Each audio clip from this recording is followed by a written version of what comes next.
So good morning, everybody. Thank you, Honorable Chief Election Commissioner of India, Shri Rajiv Ji, Dr. Batra, Dr. Neeru Kumar, BW team, Ask Insights team, Dr. Prem, and our speakers, the backbone of today's summit, and our audience. So, human beings have been living on this planet since millions of years, and yet it took us so long to reach to this state, where we are trying to include people with disability in mainstream. इतने साल क्यों लग गए? Millions of years. पर देर आए दुरुस्त आए. Right? So today, let's breathe this refreshing air in which we have collected here people, irrespective of their abilities, of their backgrounds, of their cultures, of their religions, breathing in the same air for the same cause. You will notice we have people from the government, from the corporate, from the non-profits, and from all walks of life, speaking the same language today.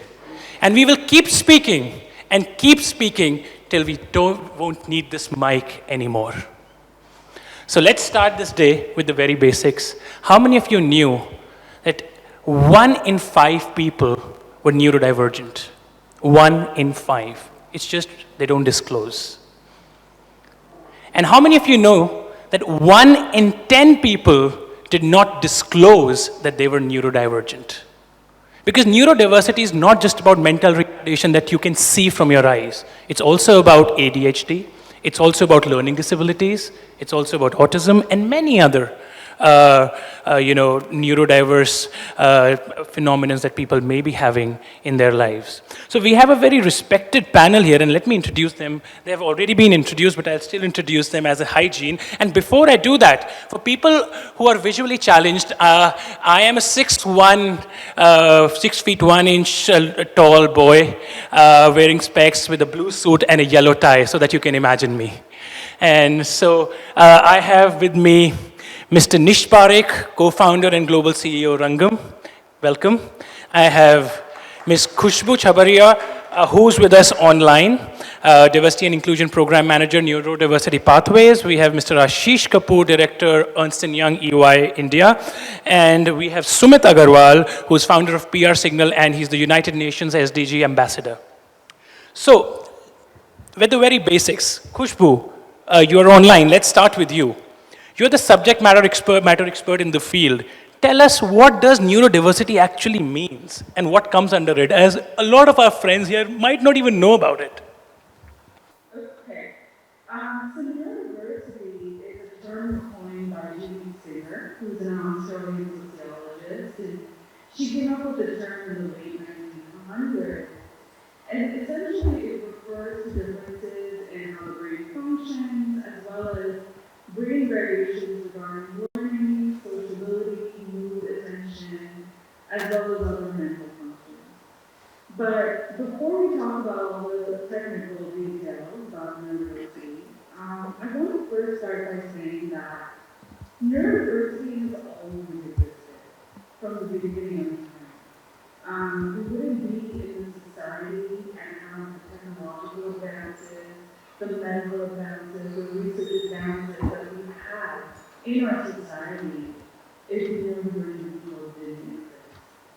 When we look around the room, when we say 1 in 5 people is neurodivergent,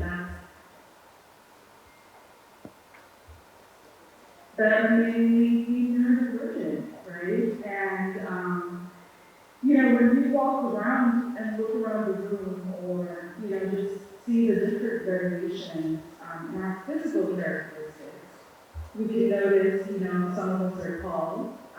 You said you're 6 feet tall. I'm a whole foot below that. You have people with different colored hair, different colored skin tone, different eyes. And that variability exists with our physical characteristics in so many different ways. And so we have to ask, why is it that we can't see that natural variability in brains and behavior functioning? And that's essentially what neurodiversity is, right? We all think about things in different ways. We process information in different ways. We solve problems in different ways. We think of ideas in different ways. And that is actually the beauty of diversity.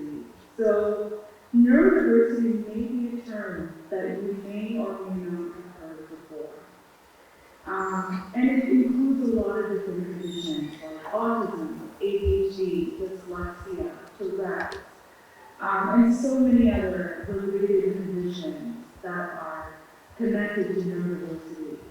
You can be born with a neurodiverse condition and get a diagnosis at an early age, or you can get a diagnosis later in age and you can acquire neurodiversity as well due to other disabilities. So it's everywhere. It exists in every aspect of our society. It's in every social sphere, every educational sphere, and it already exists in every workplace. So I'll start there and we can continue to build on that. Thank you, Khushbu. Thank you. And what resonated with me was that everybody is different. Everybody thinks differently, whether neurodiverse or not, right? So what's the hesitation about? So Nish, let's come to thank you. So Nish, let's come to you. So you do a lot of work in placements of people with disability, isn't it? So I just want to know from you that how do you, is it easy to identify people with neurodiversity? That's one. And how easy is it to match their roles and jobs to match them with their exact work that they can do in organizations? Because a lot of our HR people here sitting in this room are hesitant to hire people with neurodiversity. So could you just give them a glimpse of how we can recognize them and then match them with apt roles? We just heard every individual, neurodiverse individual, has a different abilities, different strength, and maybe some weaknesses. So I would say when we work with people, neurodiverse talent, we don't put them in a box. We don't put those limits that they will be able to do this job or that job.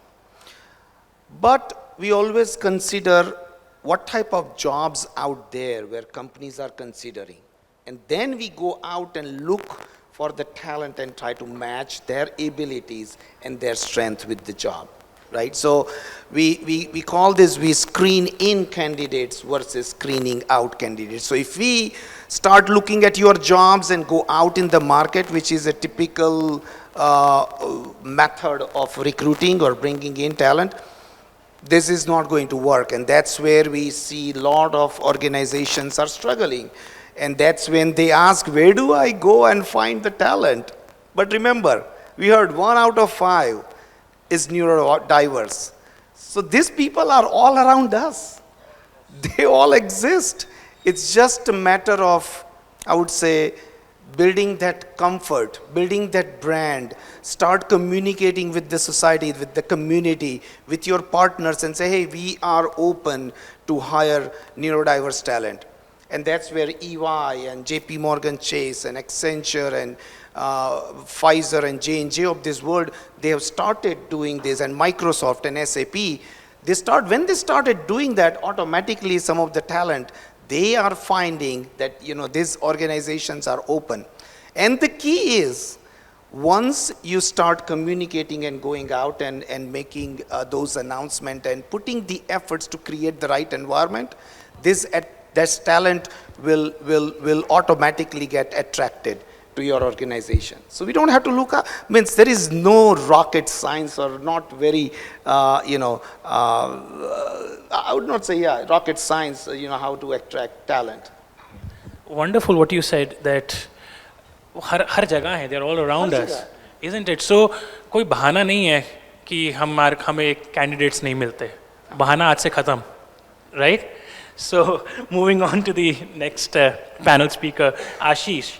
So Ashish, you work at Ernst & Young, which is a big organization, an international organization, one of the big fours. So and you have thousands of employees. And as now we know that there are 1 in 5 people who are neurodiverse. So in these thousands, I'm sure there would be pretty much a lot of people who would be neurodiverse. So tell me, is there a business case of hiring neurodiverse people? Is there a benefit to the organizations? क्यों करें ये सब लोग hire?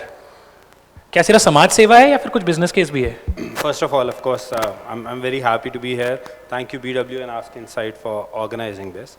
I think very pertinent question, and I've always thought that first we have to segregate this entire neurodiversity hiring or the entire agenda from CSR. It's not CSR. There's a lot for the organizations to gain from. Talking about EY, of course, I've been with the firm for about 17 years. My initial awareness of be it PWD or neurodiversity was way back, I think 2008, 2009. We have this milestones programs that we organize in Amsterdam for new managers. You know, all over people from all over India who get promoted come in. And first time when I was there as a facilitator, I realized that, you know, instead of a class of 30, I had 32 people.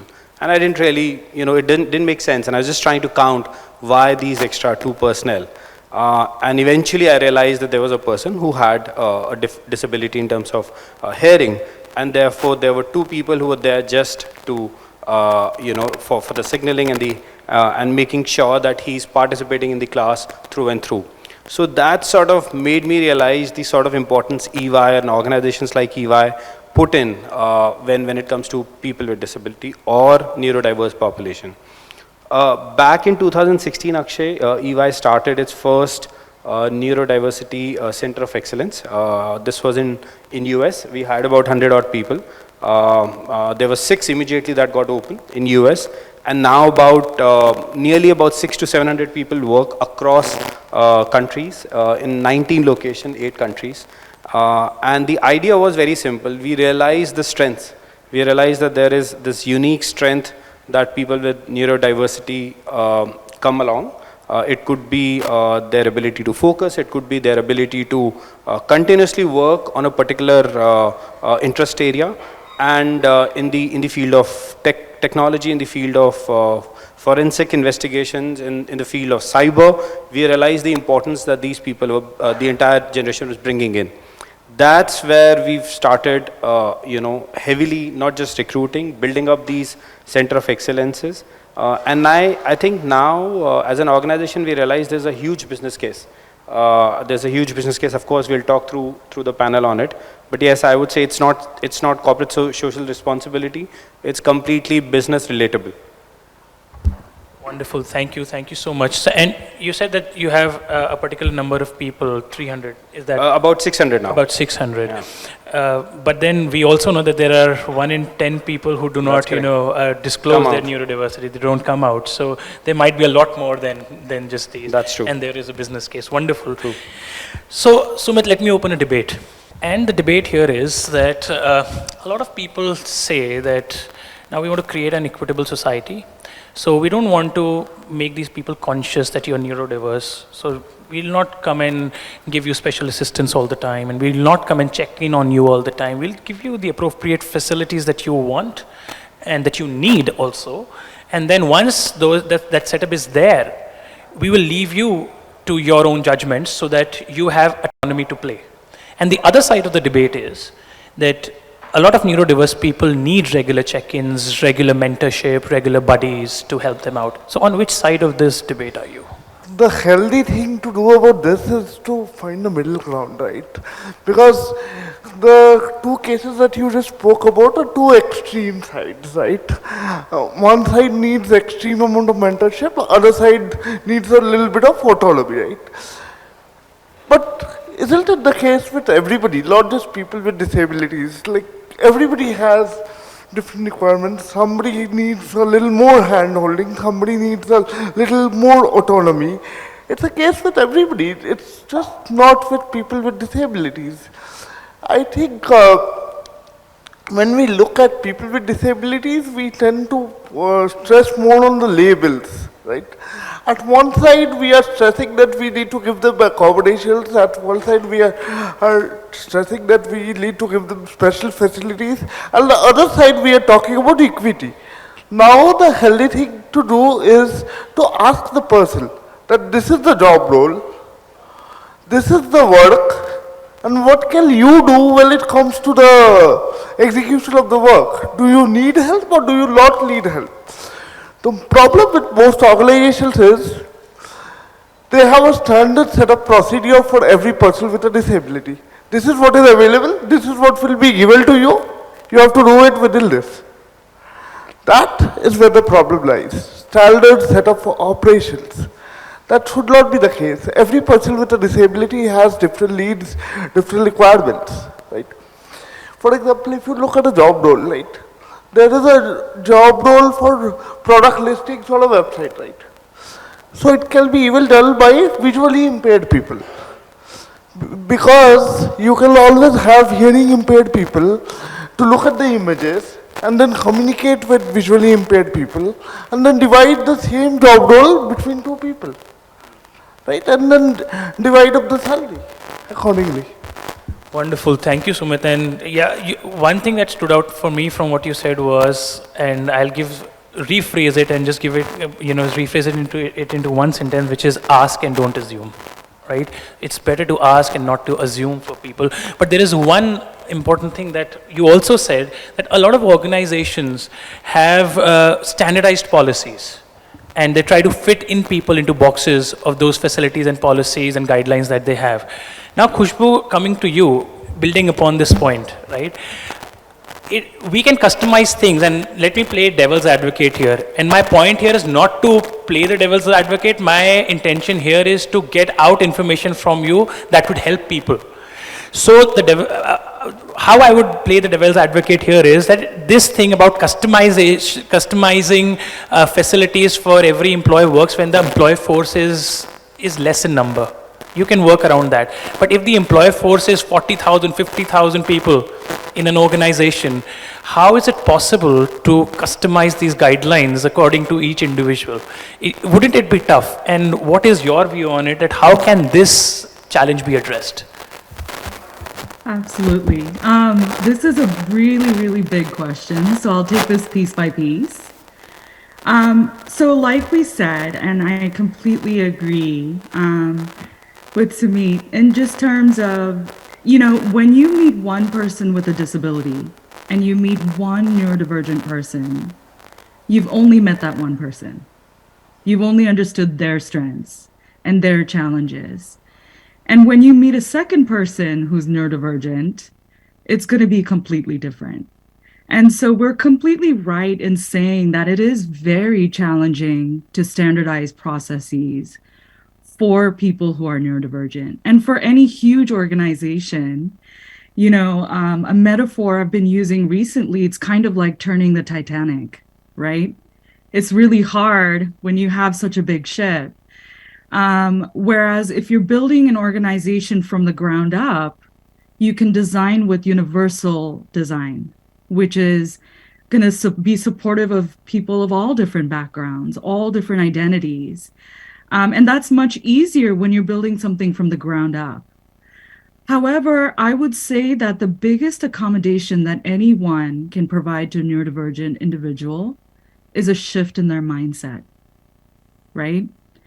Because we can sit here and think about how many interview questions should we have? How should this interview be conducted? Should we do a phone screen or not? We can sit here and discuss all of those details. But if we are not working with the individual who's standing in front of us and really giving them a pathway to that career, then we're doing a huge disservice, and we're losing out on a completely untapped talent pool that is just waiting out there and getting, not getting any employment. 18% of people with autism are employed in a community integrated setting. That's a very low amount, right? That is a lot of people that are unemployed. And to highlight the story, I would like to mention another really amazing Indian person we know named Hari Srinivasan, who was one of 2 non-speaking autistic people who graduated from UC Berkeley. And just 20 years ago, his teachers, his doctors were saying that he should be institutionalized. Not only did he graduate from UC Berkeley using an assisted communication device, he's actually recently received a fellowship to get a PhD in neuropsychology. So, this is, and in neuroscience, and really wanting to further the research of autism. And if we had just, accounted this person as being someone who isn't going to really add anything to society, what a huge disservice we would have done, right? In terms of processes, the issue that management faces is that many of them are not aware of neurodivergent traits. And a lot of these processes are not designed with neurodiversity in mind at all. In terms of the neurodivergent person, because they have differences in how they think and how they communicate, it makes it really challenging for them to navigate workplace social dynamics, to get through the job search and interview process. And many neurodivergent people have never been taught how to understand their needs or advocate for themselves. So instead of making it a process where someone has to beg and plead and build a case for an accommodation, if we just readily as organizations said, here are accommodations that are readily available to everyone, right? We're now being inclusive of women in the office. We're now being inclusive of people who may be, speaking a different language. We're now being inclusive of someone who's an immigrant. And we just automatically create a lot more inclusivity when we work on that mindset and we include people for their abilities and accept them for their differences, no matter what they are, right? It's about working with that individual. Thank you, Khushbu. And the power word here from what you said was shifting the mindset. And then things will happen on their own. Wonderful. So, Nish, coming to you. Globally, Rangam has done a lot of work in the field, and you've traveled all the way from the US. That tells a lot about your commitment towards the field. By the way, that brings me to the point. It reminds me that we're happy to announce partnership between Rangam and Ask Insights, where we would be doing work together in India. So great partnering with you. So Nish, you've traveled all the way. What a commitment. What is your personal story? Why are you committed to this work? What's your personal story? I mean, not everybody's working in this field. That the driving force behind my and Rangam's personal stories, we celebrate every small success. We know that this is not a destination when we work with organization and when we set up those programs for disability hiring or neurodiversity programs, inclusion programs. It's a journey, it's a process. As Khushbu mentioned, it's how we leverage the the best practices and customize those processes. It takes years. For example, one of the customer, it took us 2 years to place first 15 people. This is a large global life science pharma company, and so it is a journey, and that's what is driving me and the whole entire Rangam team. One of the other driving force is that the challenge we face as we started serving some of the customers in India. What we have started learning that they have a data bank of 20, 30,000 individuals with disability. And when we are presenting these candidates, they're saying, hey, they already exist. And I said, wait.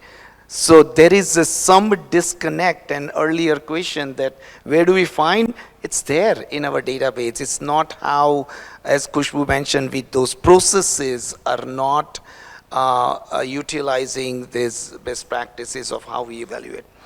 And on a personal side, my journey started about in 2007 when I was talking to a friend like this conversation. He said, Nish, when our neurotypical children or children without disability, when they graduate from their high school, we all celebrate. So in US, high school graduation, even though it's not a big deal, but we celebrate after 12th.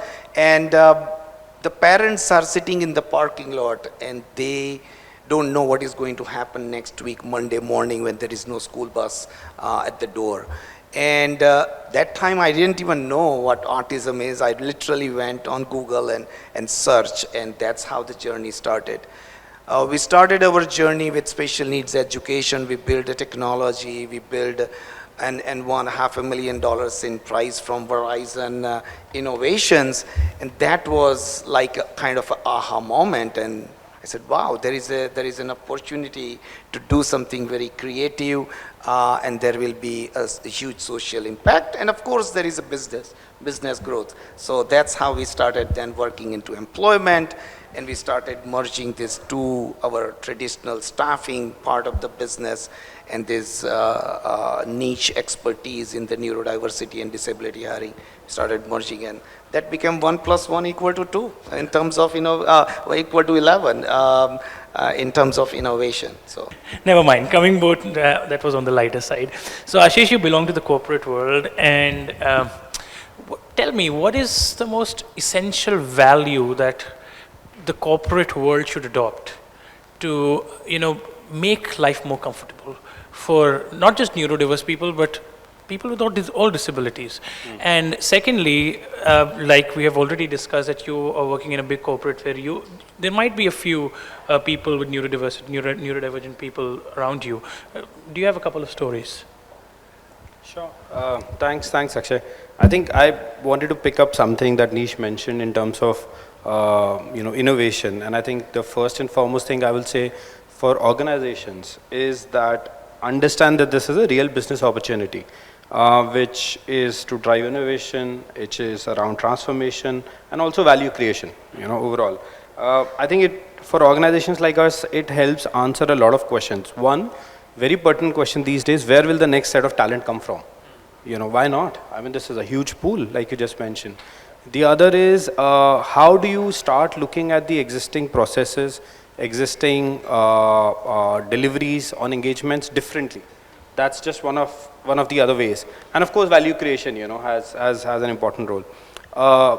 Culturally, of course, it takes a lot for the organization to acclimatize, or I would say build this into their DNA.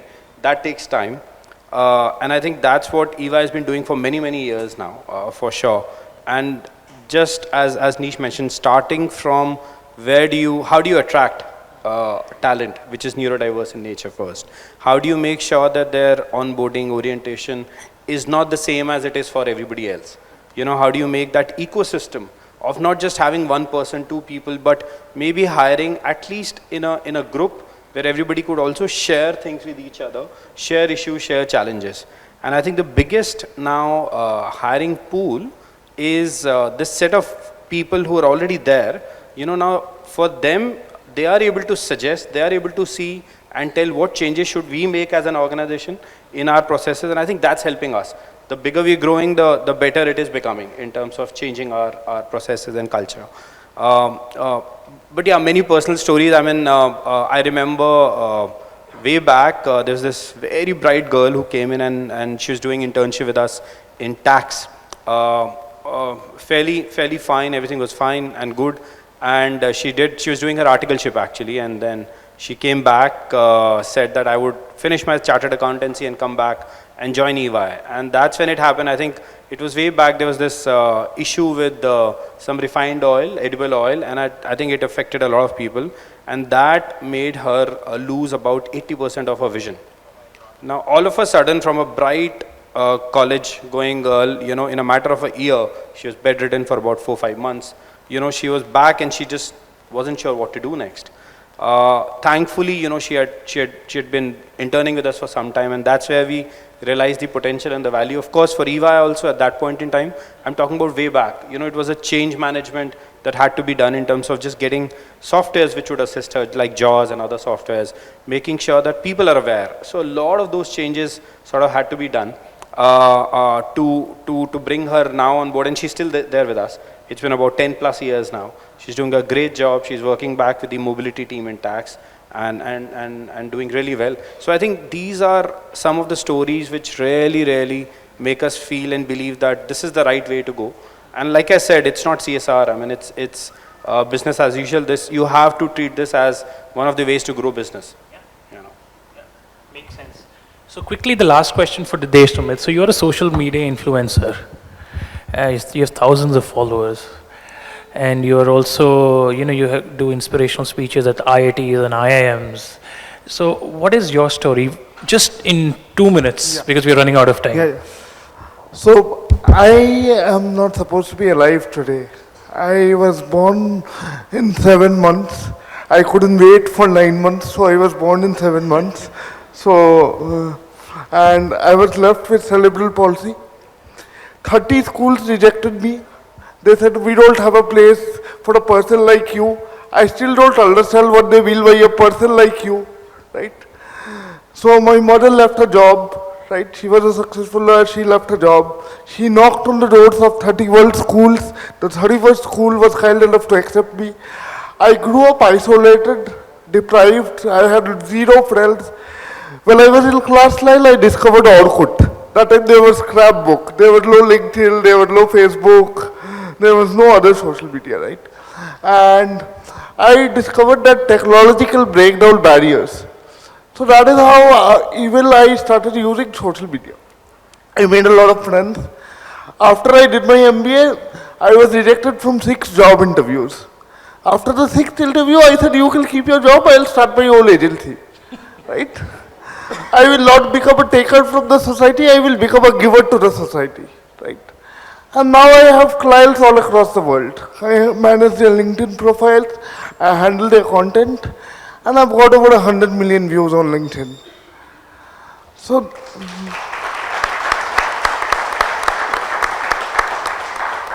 that's what my story is.